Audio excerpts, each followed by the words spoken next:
गुजरात के अंदर एक सैयद साहब से जब पूछा गया कि वहाबी का ज़बीहा ये हलाल है कि नहीं, तो उन्होंने जवाब दिया कि काफिर का ज़बीहा ये हराम है। और आगे वो जवाब देते हुए कहते हैं कि काफिर तो 5 ही है, और फिर कहते हैं कि ज्यादा खुरेदने की जरूरत नहीं है, उनका ज़बीहा हलाल है।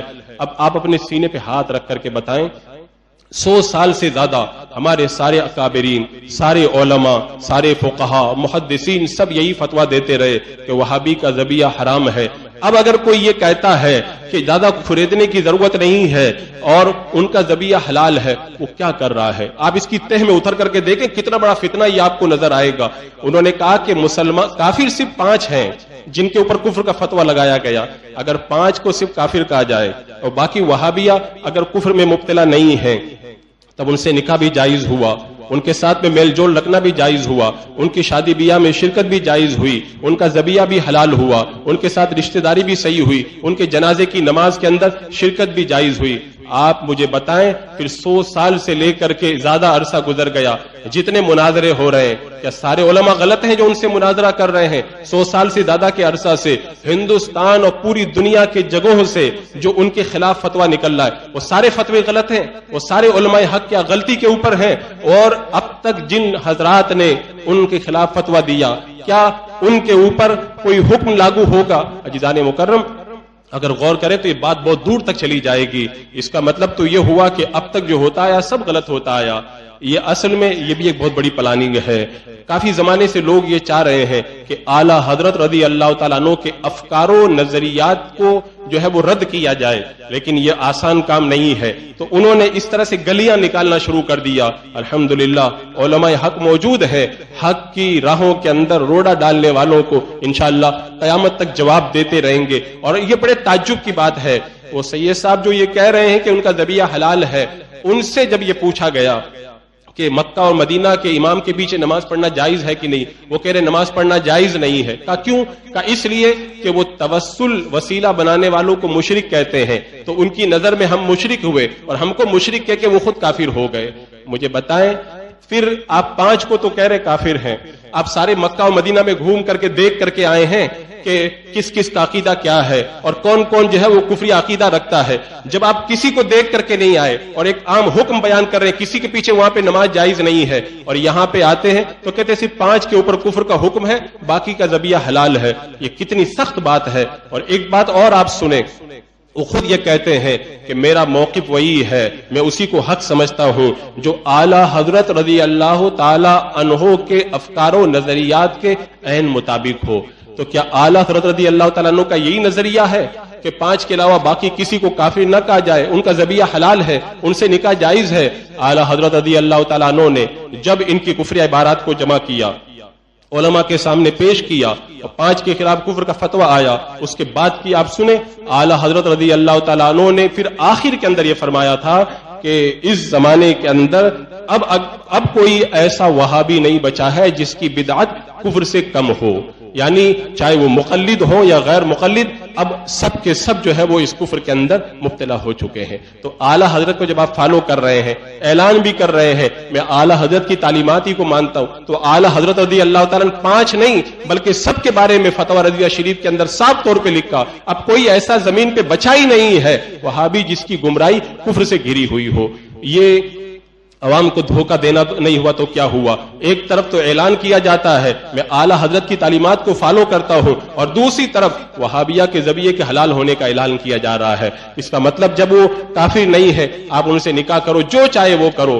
ये सुलह कुल्लियत की तरफ बढ़ते हुए कदम है।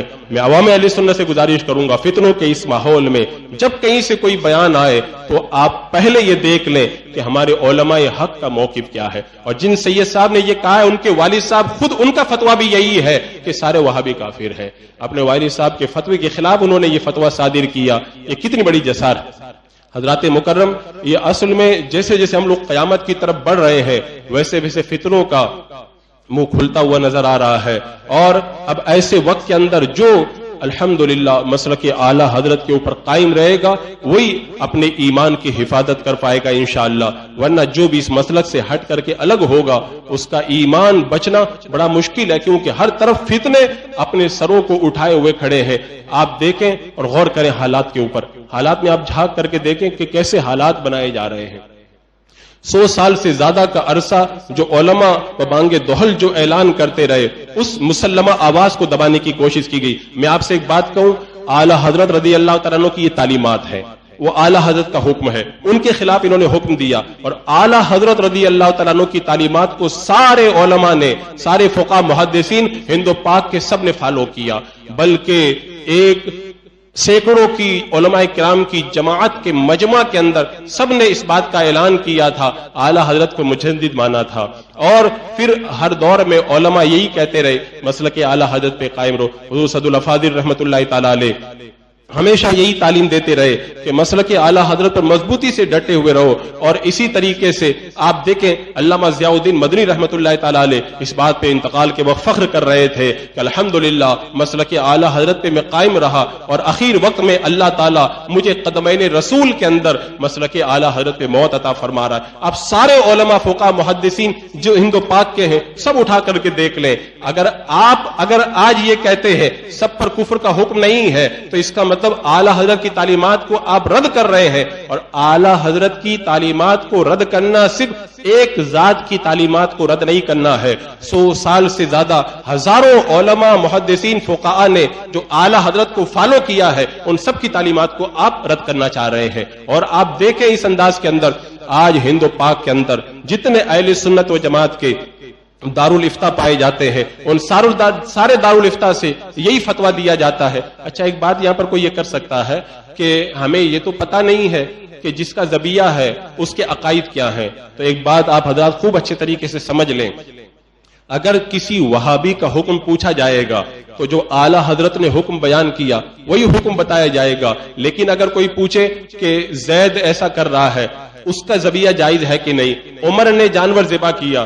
اس کا ذبیحہ جائز ہے کہ نہیں، فلاں وہابی نے ذبح کیا اس کا ذبیحہ جائز ہے کہ نہیں، تو اس وقت ہم یہ سوال کریں گے آپ جس کے بارے میں پوچھ رہے ہیں اس کا عقیدہ کیا ہے، وہ جو کفر عبارات ہیں ان کے بارے میں کیا کہتا ہے۔ یعنی اگر کوئی خاص آدمی یہ کام کر رہا ہے اس کے بارے میں سوال ہو تو پھر تحقیق کرنا یہ ایک الگ چیز ہے، لیکن جب وہابی جماعتی طور پر جب سوال کیا جائے تب تحقیق نہیں کی جائے گی بلکہ عام حکم بیان کیا جائے گا۔ امام غزالی رحمۃ اللہ تعالی علیہ فرماتے ہیں کہ متکلمین علماء جب کسی کے کفر کا حکم صادر کر دیں تو فقہاء کرام پر لازم ہے کہ اسی کے مطابق کفر کا فتویٰ دیں، اور فقہاء کرام بھی اس کی تقلید کریں، لیکن عوام کو یہ حق نہیں ہے کہ کسی پر جب فقہاء کرام یا متکلمین نے کفر کا حکم دے دیا تو اس کی تحقیق کرتا رہے۔ اور یہ سید صاحب نے ایک نیا آرڈر جاری کر دیا کہ اگر کسی کا ذبیحہ ہے تو پھر تحقیق کی جائے، اگر تحقیق سے ثابت ہو تب جا کر کے اس کا ذبیحہ حرام ہوگا، کہتے ورنہ کھریدنے کی ضرورت نہیں ہے، اس کا ذبیحہ حلال ہے۔ یہ کتنے بڑے فتنے کا دروازہ کھولنا ہے۔ اور اس کی روشنی کے اندر اگر دیکھا جائے کہ اگر سب واقعی عوام وہابیہ کو اگر آپ مسلمان قرار دیتے ہیں تو پھر شادی بیاہ کا ماحول بھی پیدا ہوگا، رشتہ داری بھی پیدا ہوگی، دوستی بھی پیدا ہوگی، ان کے ساتھ میں معاملات بھی قائم ہوں گے، اور پھر ان کے جنازے میں لوگ شرکت بھی کریں گے۔ پھر مجھے بتاؤ کہ ایک زمانے سے علماء حق نے جو مل کر کے شریعت مطہرہ کی روشنی کے اندر حق حکم بیان کیا تھا اس کا پھر کیا جواب ہوگا؟ میں کہتا ہوں یہ سراسر صلح کلیت ہے جس کی بنیاد ندوہ میں رکھی گئی تھی۔ اس دور کے علماء نے ندوہ کو نکار دیا تھا اور بھرپور طریقے سے اس کا رد کیا تھا۔ اس دور کے اندر بھی اگر اس طرح کی صلح کلیت کو کوئی رواج دیتا ہے تو علماء حق اور عوام حق کے اوپر یہ ذمہ داری عائد ہوتی ہے کہ ایسے افکار و نظریات کا رد کریں، ورنہ پھر مرنے کے بعد رب کی بارگاہ کے اندر جب پیشی ہوگی اور بد مذہبوں کے حوالے سے نرمی کی گئی تو پھر اللہ تبارک و تعالیٰ کی بارگاہ میں بندہ کیا منہ دکھائے۔